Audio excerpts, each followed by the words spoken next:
येरवडा भागात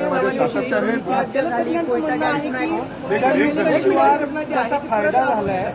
जलयुक्त शिवार योजना जी आहे तुमच्या कार्यक्रमामध्ये लोकप्रिय झाली, त्याचा फायदा झाला असं जलतज्ञांचं म्हणणं आहे की पुन्हा एकदा तुम्ही मुख्यमंत्री झालेला आहात ती योजना राबवा. निश्चितपणे जलयुक्त शिवार या योजनेचा फायदा झाला असल्यामुळे ज्यावेळेस पुन्हा आमचं सरकार माननीय शिंदे साहेबांच्या नेतृत्वात आलं त्यावेळेस आम्ही जलयुक्त शिवार टप्पा 2ची सुरुवात केली.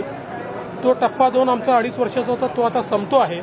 आता टप्पा 3 आम्ही लॉन्च करतो आहोत की ज्या टप्प्या 3 मध्ये आम्ही पुन्हा एकदा हे जे काही अगदी पहिल्या वर्षी जलसंधारणाचे जे स्ट्रक्चर्स केले त्याच्या रिपेअर्सपासनं तर जलसंधारणाचे नवीन जे काही आयाम आहेत आणि जलसंधारण प्लस आपण म्हणू शकतो म्हणजे अगदी पीक नियोजनापर्यंत अशा प्रकारच्या विविध टप्प्यांचा विचार करून आम्ही हा तिसरा प्रकल्प लॉन्च करतो.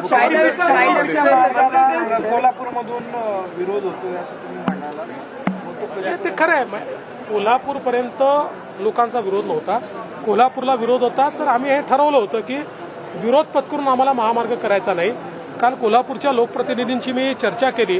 त्यांनी सांगितलं की तुम्ही जर नवीन अलाइनमेंट्स काही शोधल्या तर आम्ही त्याच्यावर विचार करू शकतो. आम्ही प्रयत्न करू नवीन अलाइनमेंट शोधायचा. अधिकाऱ्यांना तुम्ही टार्गेट दिले 100 दिवसात प्रत्येक म्हणजे कामाला लागले, वेगाने दिसत आहेत.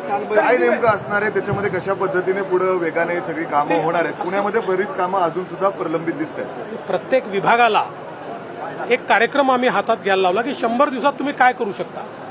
त्या प्रत्येकाने त्यांचं प्रेझेंटेशन केलेलं एक डॉक्युमेंट आम्हाला दिलेलं आहे, त्याच्यावर ते काम करतील. याच्या व्यतिरिक्त प्रत्येक ऑफिसने काही 6-7 कामं मिनिमम करायची आहेत. म्हणजे त्या ठिकाणी ईज ऑफ लिव्हिंगचं काम, म्हणजे ज्या कामाकरता सातत्याने लोकांना यावं लागतं ती कामं सोप्या पद्धतीने झाली पाहिजेत.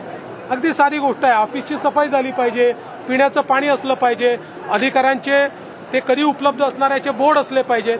अशा काही 7 मिनिमम गोष्टी मी सांगितलेल्या आहेत आणि याच्यासोबत काही धोरणात्मक गोष्टी सांगितल्या. पुण्यामध्ये ज्या पद्धतीने गुन्हेगारी वाढताना दिसते, पुण्यामध्ये काल एका आयटी कंपनीत काम करणाऱ्या मुलीवर तिथं पार्किंगमध्ये हल्ला होतो, त्याच्यामध्ये तिचा दुर्दैवी मृत्यू होतो.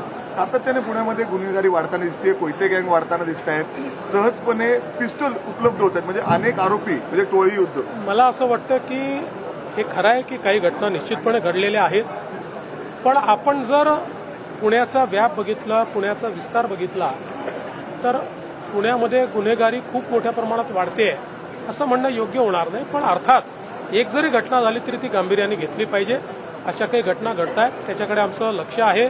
पोलिसांनी साधारणपणे सगळ्या घटनांमध्ये आरोपींना तात्काळ पकडलेलं आहे.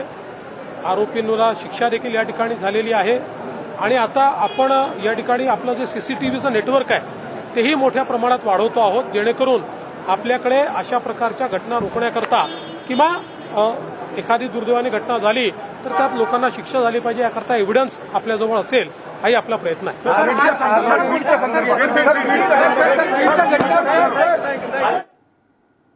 पुण्यात गुन्हेगारी वाढते असं म्हणणं योग्य नाही, मात्र गुन्ह्याच्या घटनांची दखल घेतली जाईल असं गृहमंत्री आणि मुख्यमंत्री देवेंद्र फडणवीस म्हणाले.